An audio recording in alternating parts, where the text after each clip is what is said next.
Hi, welcome to Outsmart Your Guitar. Glad you could join us. Today in rhythm guitar, we're going to be focusing on rhythm, but also on lead. So this is a rhythm lead lesson, how to play a rhythmic lead or rhythm and lead kind of at the same time. And I'm going to keep it really basic here to help get your feet wet.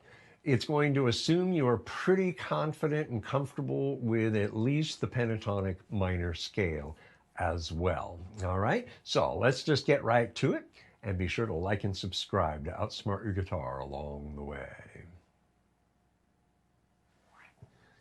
Here are the first three measures that we're going to focus on. If you've been following me at all, you know that when I teach a melody, I break it down into smaller bits called the additive process. This makes something easier to learn because you're not looking at the greater whole, which can actually be intimidating. You're just looking at one or two, and here in this case, three measures. But even then, you break it down and look at one measure at a time and get that measure down. So let's look at the first measure. We're in the key of G. Now I want to point out this little thing right here. That's called a metric modulation, and that means this is a swing feel. But as you learn something, don't worry about the swing right away. Focus on just getting the timing.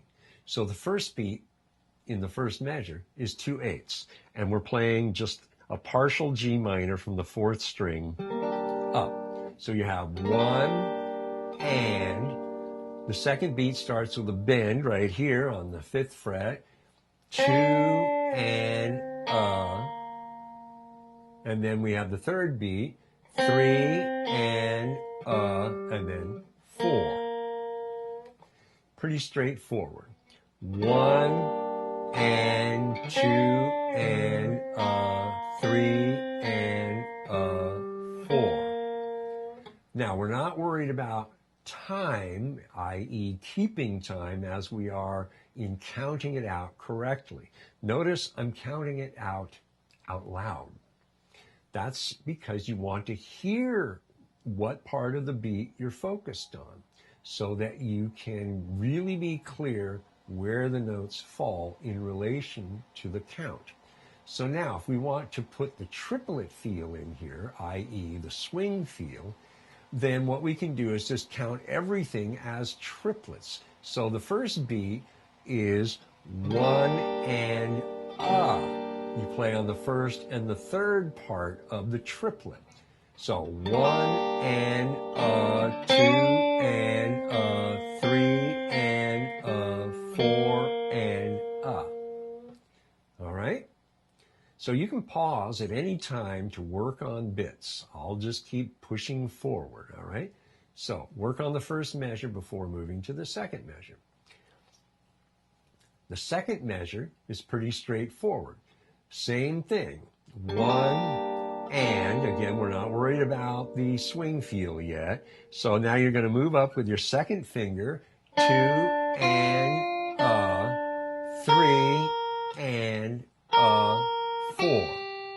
On the third beat, you'll notice there's an eighth rest. So it's three and four. So the middle note of the triplet is silent.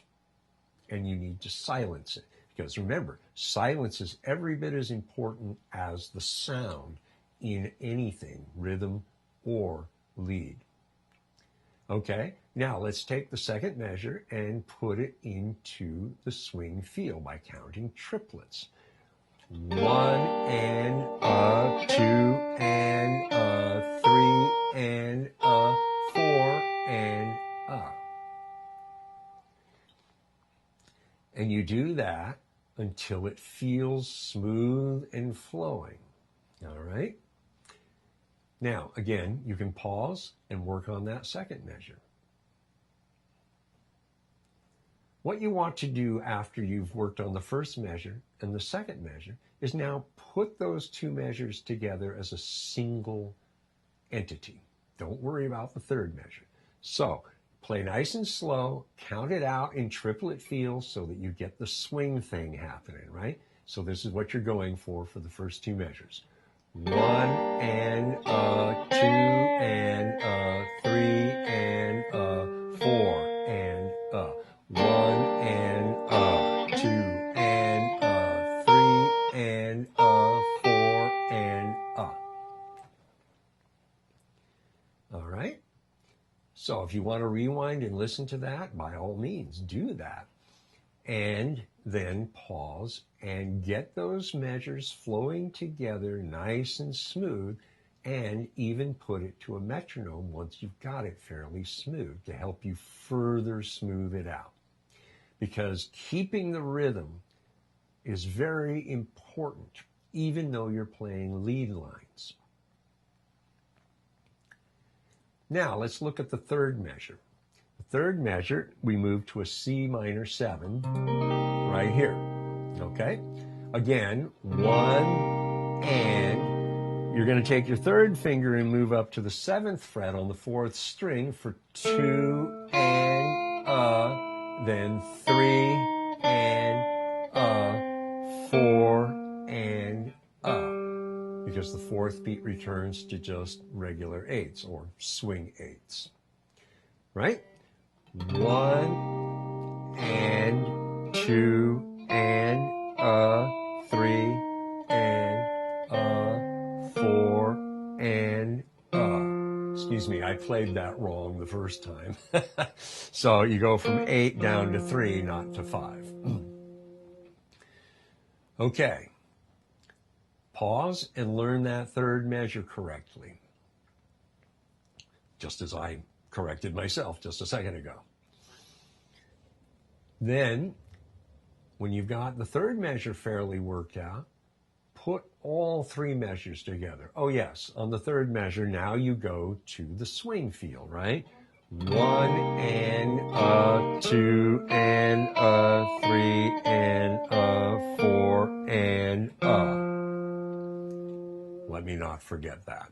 Okay, now you pause after getting it down and smoothed out and play all three measures together.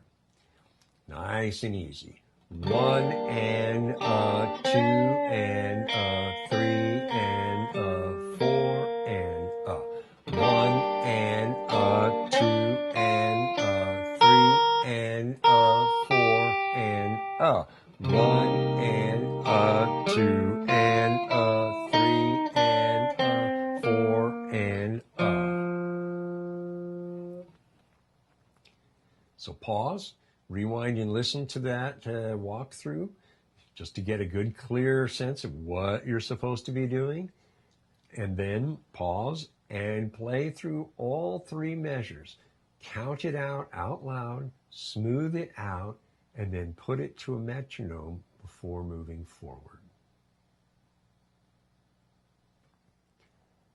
Okay, so now we're back to the G minor. Again, the first beat is just 1 and.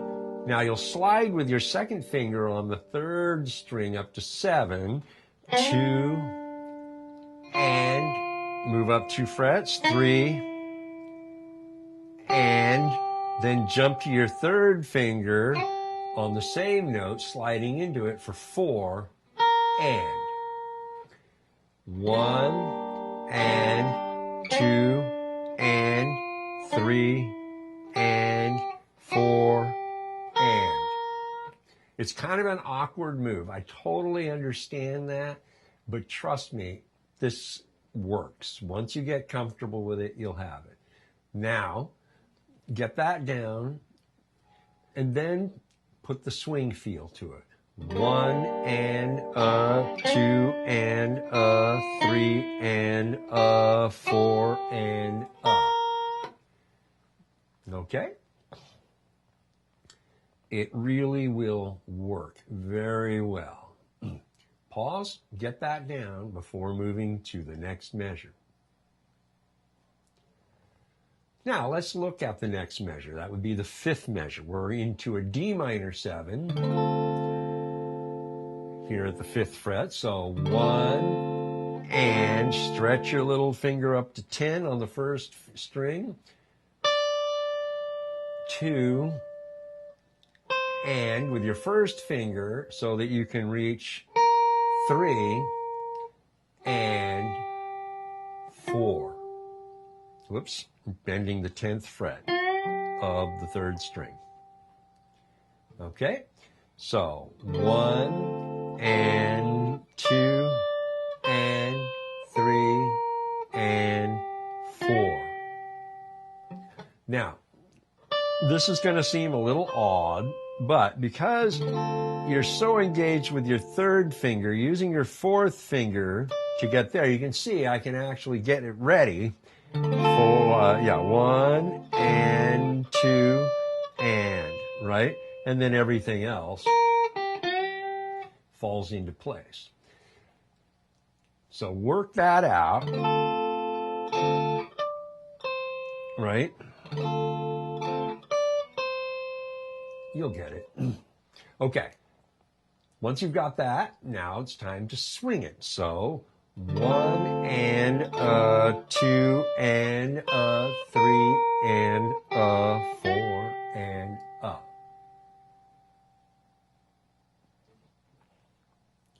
Pause. Get that measure down and flowing smooth. The next thing you want to do is combine both of these measures together.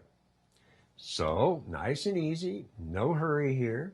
1 and 2 and 3 and 4 and 1 and 2 and 3 and 4 and just like that.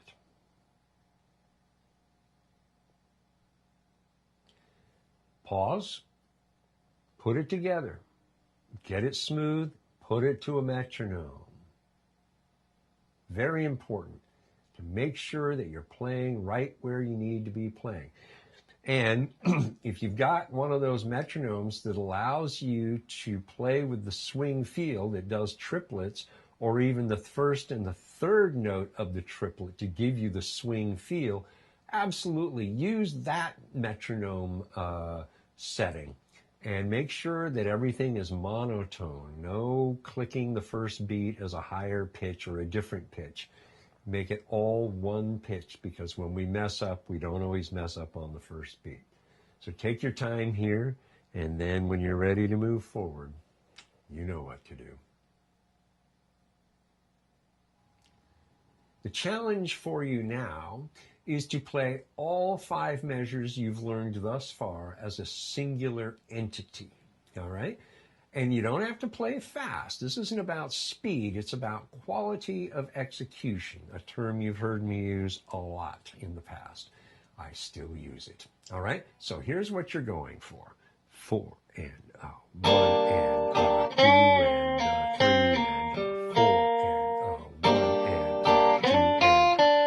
and 4 and 1 and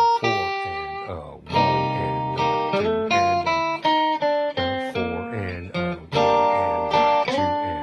3 and 4 and 1 and 2 and 3 and 4. All right? Pause. If you want to rewind and listen to it, go for it. And hear how I'm staying right in time. And you'll notice I'm also counting out loud to make sure that I know where I am and where the notes are supposed to be falling in relation to the beat. For most of it, I did 1 and a 2 and a, and the last measure I did 1 and 2 and 3 and 4. Okay? So, just to let you know that I didn't count wrong, I just counted with the hesitation, the way you normally would count a swing feel. Okay, so pause, practice this, and put it to the metronome and get it right. Before moving on, make sure you've got these 5 measures sounding right and are flowing smooth and easy. All right, the last two measures. So measure 6, we're back to a C minor 7. And now, don't worry about swing. Let's get the mechanics down. What are you actually supposed to play, right? So 1 and little finger up to 8 on the first string, 2 and 3 is a triplet, 3 and you'll notice the chord shape here, 4 and.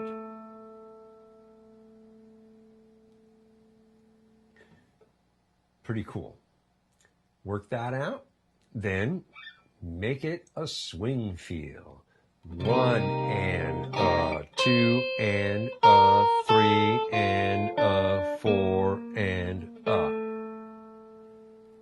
and it's going to sound great. Okay? So pause, work that out.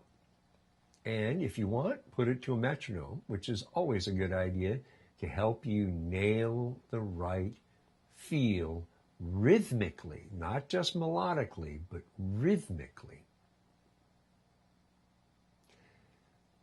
The 7th measure, the final measure, we're back to G minor.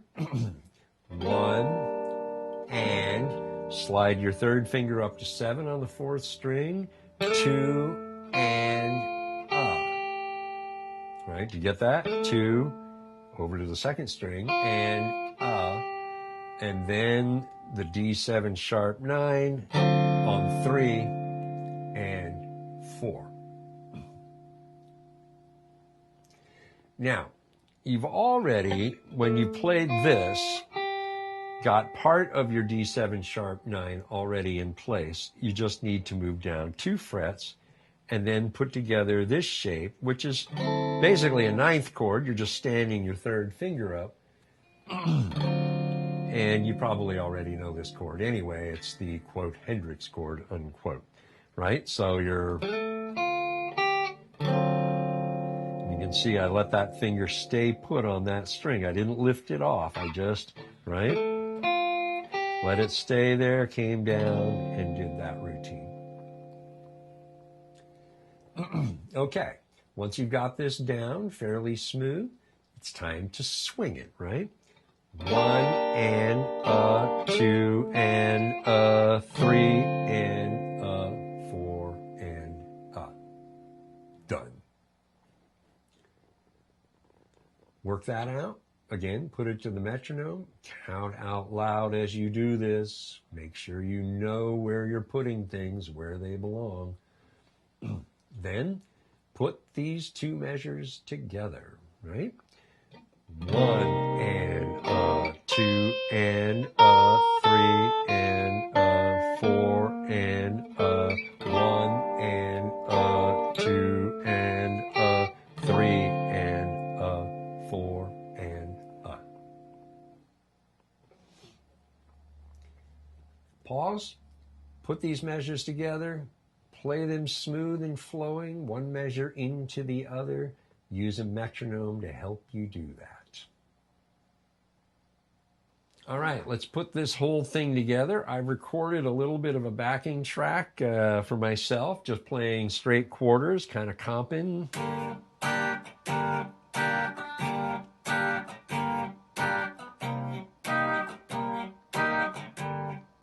Like that. And I've got it into my looper. And remember, when you were practicing playing this with a metronome, what was your tempo? That's the speed you want to record it into your looper, no faster, because you're still getting this down. And once you're playing with a backing track, it's going to be a bit of a challenge to keep up at first, and you're going to stumble, okay? So here's what you're going for. 2, 3, 4.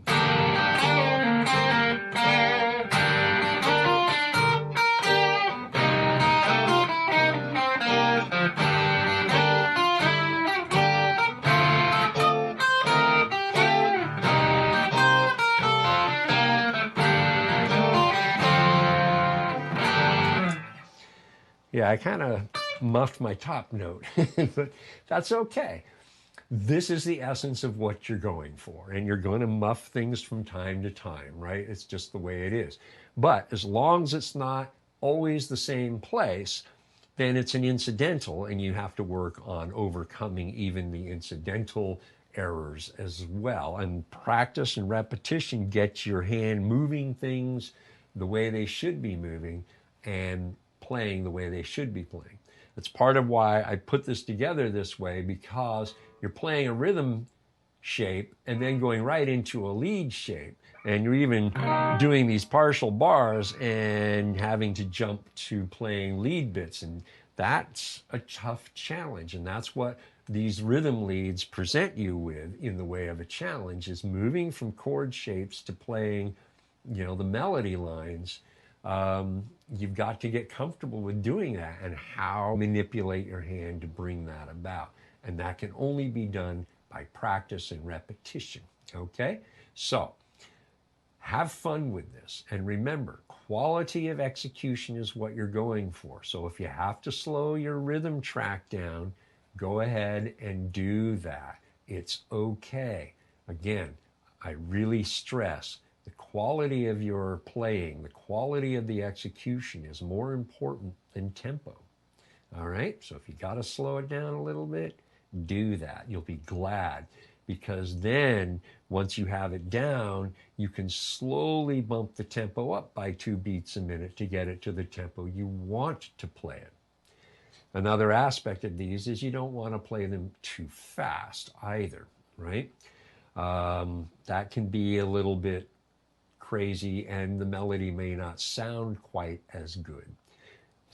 Remember, as you play through this, make sure that you're focusing on the rhythmic quality of your melody as well.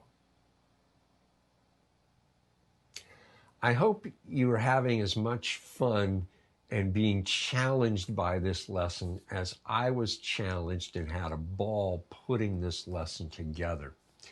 Rhythm lead playing is a lot of fun to explore and execute, particularly when a song really wants that, right?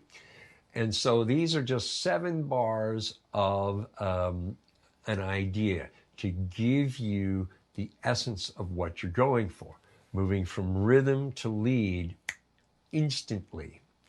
And that's a big deal, and it's a great ability to possess, because you never know when you hit a song that's going to want this rhythm lead thing going on, because that's what it's asking for. And when you can do what a song is asking for, that's awesome. And that's what professional level ability is. And you don't have to be a professional to obtain, acquire, and be able to play at a professional level. All right?